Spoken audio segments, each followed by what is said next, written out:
Sahabatku yang dirahmati Allah, tahukah kamu bahwa di dunia ini pernah hidup ribuan nabi, namun hanya 25 nama yang kita kenal. Sisanya hilang dari catatan manusia, namun tidak pernah hilang dari langit. Mereka datang ketika dunia tenggelam dalam dosa. Mereka berdiri sendirian ketika semua menertawakan kebenaran. Mereka disiksa, dibunuh, bahkan dilupakan. Namun cahaya mereka tidak pernah mati.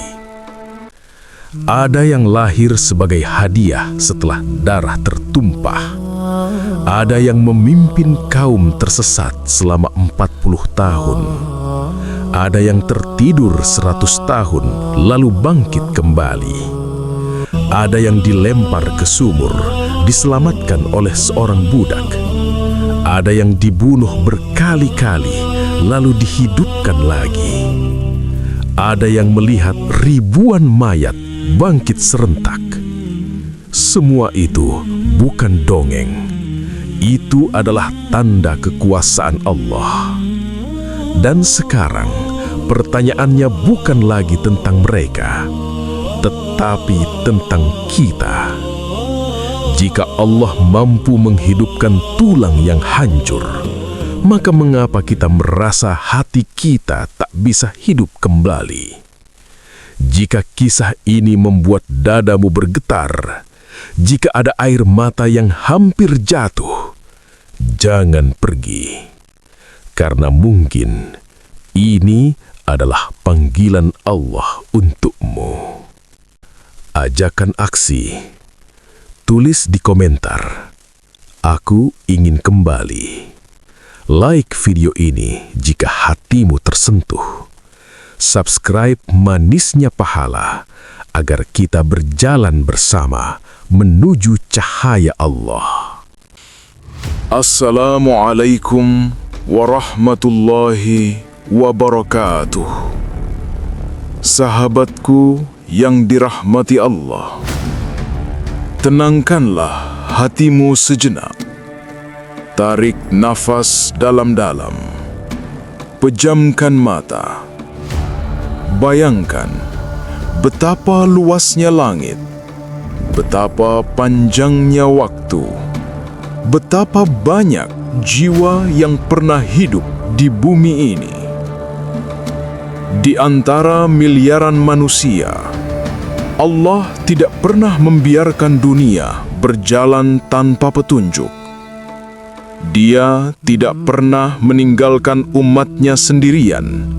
Sejak bumi masih basah oleh jejak kaki Adam, hingga detik ini, selalu ada utusan yang membawa cahaya. Namun, tahukah kita bahwa nabi yang disebut dalam Al-Quran hanyalah 25 nama? Hanya 25 di tengah ribuan nabi yang pernah diutus Allah ke seluruh penjuru bumi. Mereka datang dan pergi, sebagian dikenal, sebagian lagi dilupakan. Nama mereka hilang dari sejarah manusia, tetapi cahaya mereka tetap hidup di sisi langit. Mereka menangis dalam sujud. Mereka terluka demi kebenaran. Mereka berdiri sendirian di tengah lautan manusia yang menolak cahaya. Mereka bukan tokoh dongeng. Mereka adalah bukti bahwa Allah selalu mengulurkan tangannya kepada umat yang tersesat. Sahabatku, dunia ini selalu berputar di antara dua jalan. Jalan cahaya dan jalan kegelapan. Jalan taat dan jalan durhaka. Ketika satu generasi bangkit dengan iman, akan datang generasi lain yang terjatuh oleh hawa nafsu. Ketika satu kaum memeluk tauhid, kaum lain akan menciptakan berhala baru, entah dari batu, dari kekuasaan, atau dari kesombongan dalam hati. Dan di setiap zaman itu, Allah mengutus seorang hamba pilihan, seorang nabi, seorang penjaga cahaya. Ada yang dicintai kaumnya, namun banyak yang dicaci, dihina, bahkan dibunuh. Ada yang disambut, tetapi lebih banyak yang diusir. Namun mereka tidak pernah berhenti, tidak pernah menyerah, karena yang mereka cari bukan pujian manusia, melainkan ridha Allah. Sahabatku yang dirahmati Allah, pernahkah engkau merasa sendirian di dunia ini? Merasa tidak dimengerti, merasa lelah menjaga iman, merasa asing di tengah keramaian? Jika iya, maka ketahuilah, engkau sedang menapaki jalan yang pernah dilalui para nabi. Mereka pun merasa letih, mereka pun pernah menangis di malam sunyi, namun mereka tahu satu hal, Allah tidak pernah jauh. Dari Nabi Adam hingga akhir zaman, selalu ada cahaya di tengah kegelapan. Selalu ada tangan Allah yang menggenggam hambanya yang bersabar. Dan malam ini, kita akan membuka kembali lembaran yang hampir dilupakan. Kita akan menyusuri jejak para nabi yang tak banyak disebut, namun pengorbanannya mengguncangkan langit. Nama mereka mungkin tidak sering kita dengar, tetapi doa mereka masih bergetar di arsy. Langkah mereka mungkin tertimbun debu zaman, namun cahaya mereka tidak pernah padam. Bersiaplah sahabatku, karena setiap kisah bukan sekedar cerita, melainkan cermin bagi hati kita. Mungkin di antara gelapnya hidup yang kita jalani hari ini, ada satu cahaya yang sedang memanggil kita pulang. Dan mungkin melalui kisah para nabi yang terlupakan ini, Allah sedang mengingatkan kita bahwa harapan tidak pernah mati.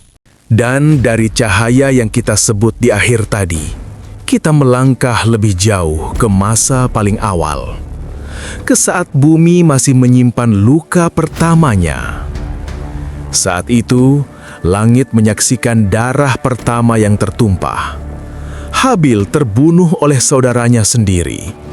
Qabil yang dibakar iri dan dengki mengangkat tangannya.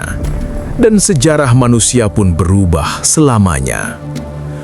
Bumi menangis, langit pun bergetar. Untuk pertama kalinya manusia belajar apa itu kejahatan. Untuk pertama kalinya, hati manusia retak oleh dosa. Nabi Adam alaihissalam memandang jasad anaknya dengan air mata yang tak lagi mampu dibendung. Ia bukan hanya kehilangan seorang putra, tetapi kehilangan sepotong harapan. Di malam-malam sunyi, Adam berdoa dengan hati yang remuk. Ya Rob, jangan biarkan bumi ini tanpa cahaya. Dan Allah yang Maha Pengasih menjawab doa itu dengan sebuah karunia. Seorang anak lahir, namanya Syith, yang berarti hadiah dari langit. Syith bukan sekadar pengganti, ia adalah penawar duka, cahaya di tengah luka yang masih menganga. Sejak kecil, Syith dibesarkan dengan kasih sayang yang berbeda. Adam mendidiknya langsung, mengajarkan wahyu, hikmah, dan amanah. Ia diajari bagaimana berbicara kepada Allah, bagaimana menangis dalam sujud, bagaimana menjaga cahaya tauhid di tengah dunia yang mulai gelap. Ketika usia Adam semakin senja, ia memanggil Syith dengan suara yang gemetar. Di hadapan anak yang ia cintai, ia berwasiat dengan air mata, "Wahai putraku, jagalah tauhid ini. Jangan biarkan manusia kembali tenggelam dalam kegelapan. Jika suatu hari dunia melupakan Allah, engkaulah yang harus mengingatkan." Dan Syith pun memikul amanah itu dengan hati yang penuh gentar kepada Robnya. Namun waktu berlalu, keturunan Syith dan keturunan Qabil hidup berdampingan. Pada awalnya, mereka masih saling mengingatkan. Namun perlahan, jarak itu tumbuh menjadi jurang.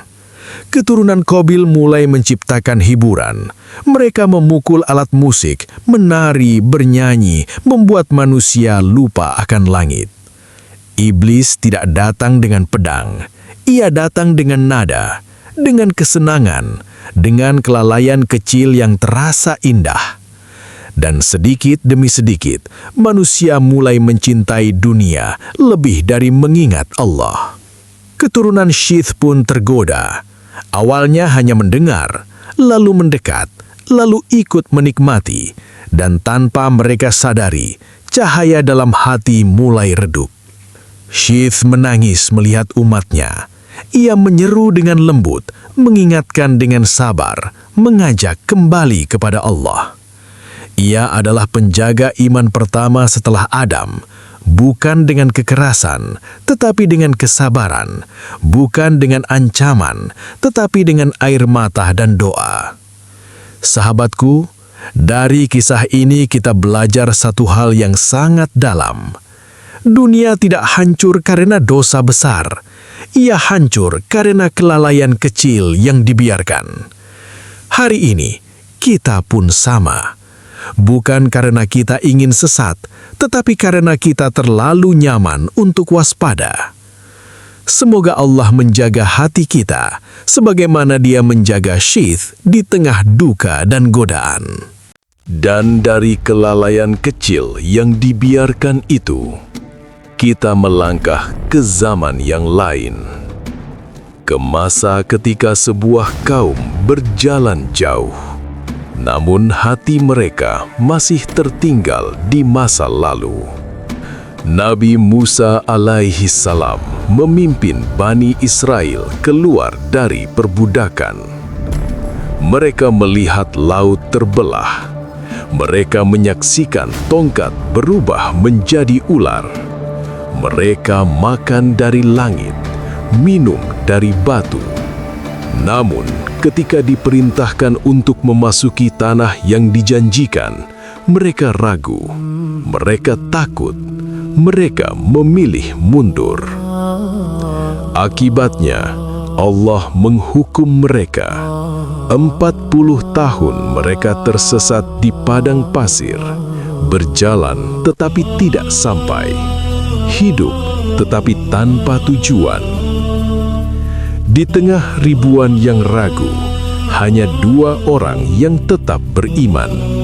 2 hati yang tidak gentar oleh bayang-bayang musuh. Salah satunya adalah Yusha bin Nun. Ia bukan nabi saat itu. Ia hanyalah murid setia Nabi Musa.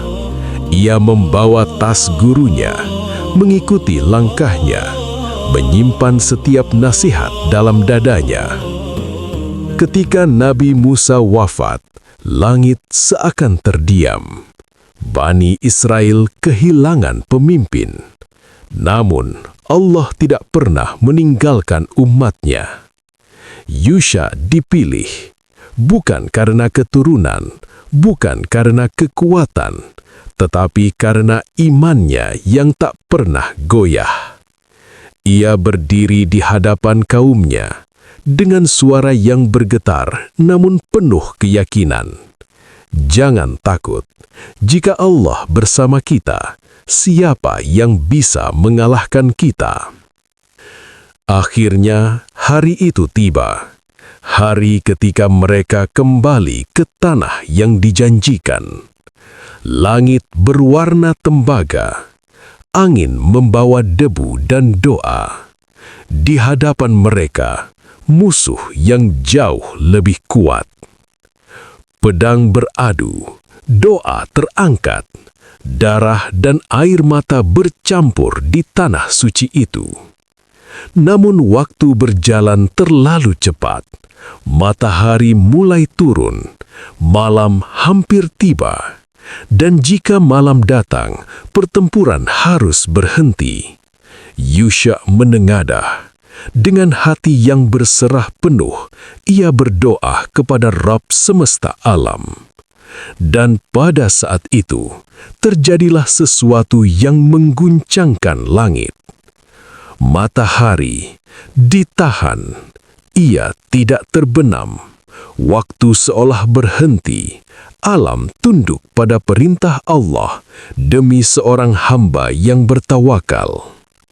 Pertempuran berlanjut, dan dengan izinnya, kemenangan pun diraih. Sahabatku, ini bukan sekadar kisah mukjizat. Ini adalah pesan yang sangat dalam. Kemenangan bukan milik yang paling kuat, tetapi milik yang paling yakin kepada Allah. Jika Allah bersama kita, waktu pun bisa tunduk, takdir pun bisa berubah, dan hal yang mustahil pun menjadi nyata. Maka jangan pernah merasa kecil, jangan pernah merasa terlambat. Jika Allah bersamamu, seluruh langit akan bekerja untukmu. Dan ketika kita percaya bahwa waktu pun bisa tunduk kepada Allah, kita melangkah ke sebuah sunyi yang lebih dalam, ke sebuah negeri yang telah mati, dan sebuah hati yang sedang bertanya. Uzair alaihi salam berjalan seorang diri. Di hadapannya hanya reruntuhan, dinding yang roboh, atap yang runtuh, jalan-jalan yang tak lagi dilalui doa. Tak ada suara, tak ada tawa, tak ada kehidupan. Yang tersisa hanyalah bisu dan kenangan tentang manusia yang pernah tinggal di sana. Uzair memandang dengan mata yang basah. Lalu hatinya bergumam, bagaimana Allah menghidupkan kembali negeri ini setelah matinya? Ia tidak ragu kepada Allah. Ia hanya takjub, ingin melihat dengan mata sendiri betapa luasnya kekuasaan Rabb semesta alam. Dan saat itulah Allah menidurkannya. Bukan satu malam, bukan satu tahun, tetapi 100 tahun. Waktu berlalu tanpa terasa. Musim berganti, generasi lahir dan mati. Sementara Uzair terbaring dalam penjagaan Allah. Ketika ia dibangunkan, matahari terasa sama. Angin masih berhembus lembut. Uzair mengira ia hanya tertidur sehari atau bahkan setengah hari. Namun Allah berfirman kepadanya bahwa ia telah tidur selama 100 tahun. Uzair tertegun, hatinya bergetar. Lalu Allah memperlihatkan tandanya. Di sampingnya keledainya telah menjadi tulang belulang, putih, kering, berserakan. Dan di hadapan matanya, tulang itu mulai bergerak, menyatu, dibalut daging, dihidupkan kembali.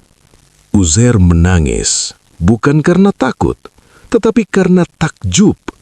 Sementara itu desa yang dulu mati, kini hidup kembali. Anak-anak bermain, orang-orang berjalan, doa kembali naik ke langit. Uzair kembali kepada kaumnya. Namun manusia seringkali salah memahami cahaya. Sebagian dari mereka mengagungkan Uzair, mengangkatnya terlalu tinggi, melupakan bahwa ia hanyalah hamba. Maka Allah menegaskan, Uzair bukan Tuhan, bukan anak Tuhan. Ia hanyalah nabi yang menunjukkan betapa maha kuasanya Allah. Sahabatku, dari kisah ini kita belajar, Allah berkuasa atas waktu, atas hidup, dan atas mati. Apa yang kita anggap mustahil, baginya hanyalah satu perintah, jadilah. Jika hatimu sedang mati, Allah mampu menghidupkannya. Jika hidupmu terasa hancur, Allah mampu menyusun kembali hidupmu. Karena bagi Allah, 100 tahun pun hanyalah sekejap mata. Dan dari kehidupan yang dihidupkan kembali dalam sekejap itu, kita melangkah ke sebuah kaum yang justru mematikan cahaya dengan tangan mereka sendiri. Mereka hidup di sebuah negeri subur. Air mengalir jernih, tanah menumbuhkan kehidupan. Namun, hati mereka kering. Allah mengutus kepada mereka seorang nabi. Namanya Hanzalah alaihi salam. Ia datang membawa cahaya, namun mereka memilih bayangan. Di langit mereka pernah melihat tanda. Seekor burung raksasa bernama Angka turun sebagai peringatan. Suara kepaknya menggetarkan udara. Namun, hati mereka tetap tertutup. Mereka menyembah sebuah pohon besar. Mereka menamainya Syahdirakt. Mereka menganggapnya suci, memberi sesaji, dan memohon darinya, seakan kayu bisa mendengar doa. Hanzalah menangis melihat mereka. Dengan suara penuh iba ia berkata, "Wahai kaumku, yang kalian sembah hanyalah makhluk. Ia tidak mendengar, tidak melihat, tidak mampu menolong." Namun mereka tertawa, mereka mengejek, mereka mengancam. Maka Hanzalah berdoa kepada Allah, dan dalam sekejap pohon itu layu, daunnya gugur, batangnya retak, tak lagi tampak agung.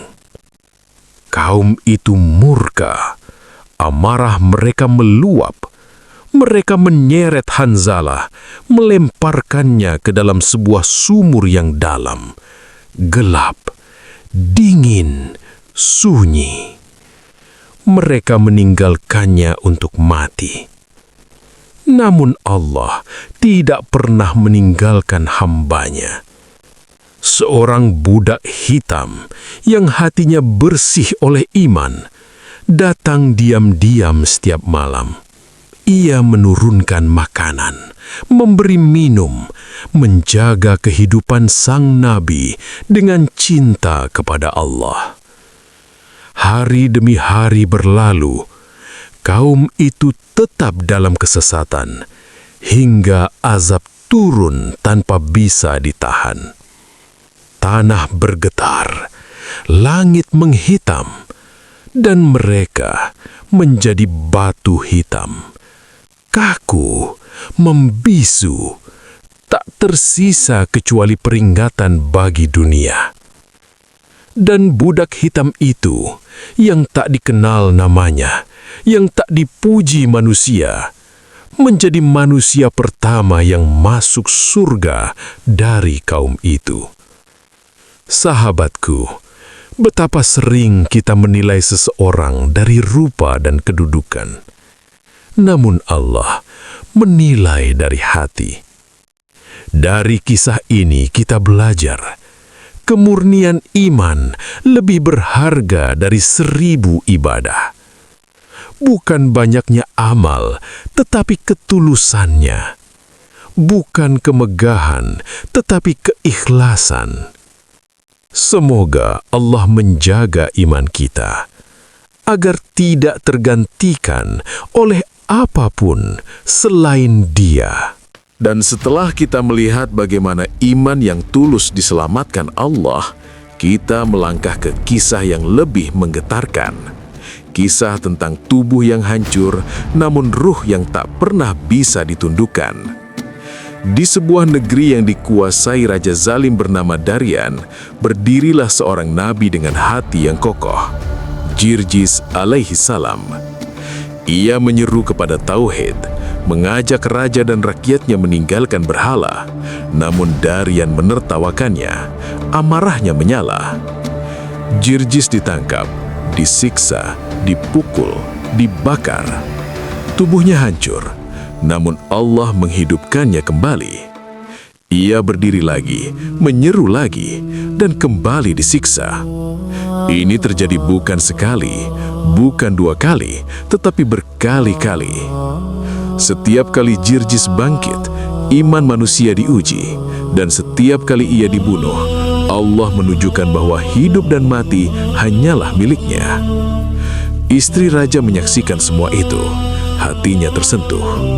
Ia melihat kebenaran dan diam-diam ia beriman kepada Allah.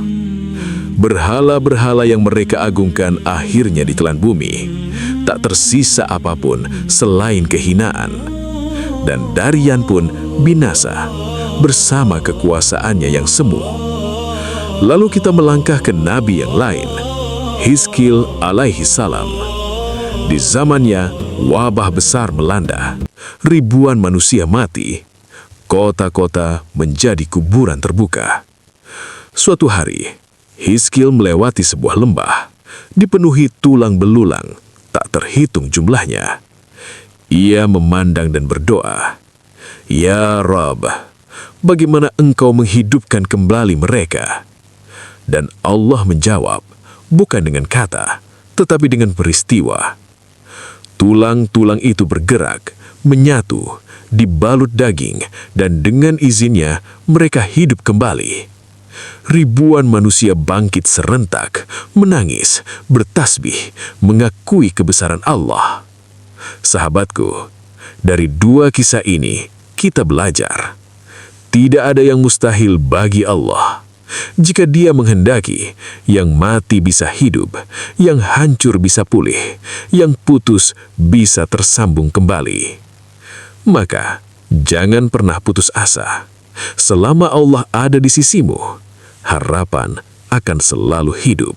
Dan setelah kita menyaksikan bagaimana yang mati bisa hidup kembali, kita kembali menatap diri kita sendiri, ke dunia yang kita jalani hari ini, ke hati yang sering kita abaikan. Sahabatku, dunia hari ini tidak lebih terang dari masa lalu. Kegelapan hanya berganti rupa. Dulu manusia menyembah berhala dari batu, hari ini kita menyembah berhala dari keinginan, ambisi, dan pujian manusia. Kita bukan benar-benar kehilangan harapan, kita hanya kehilangan iman. Karena ketika iman redup, segala sesuatu terasa gelap, meski matahari bersinar di siang hari. Namun, ingatlah, jika Allah mampu menghidupkan tulang yang telah hancur, maka Dia juga mampu menghidupkan hati yang telah lama mati. Jika Allah mampu menahan matahari, maka Dia juga mampu menahan air mata kita yang jatuh dalam sujud. Tidak ada dosa yang terlalu besar, tidak ada hati yang terlalu rusak, selama kita kembali kepadanya. Sahabatku yang dirahmati Allah, malam ini, jika hatimu terasa sesak, jika hidupmu terasa berat, jika dosamu terasa menggunung, maka inilah saatnya.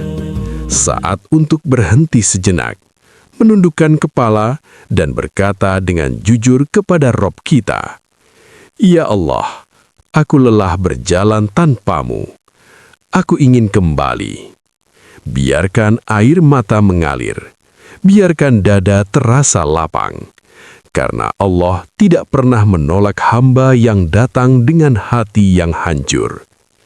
Kita tidak diminta menjadi sempurna, kita hanya diminta untuk kembali, sekali lagi dan lagi, hingga nafas terakhir.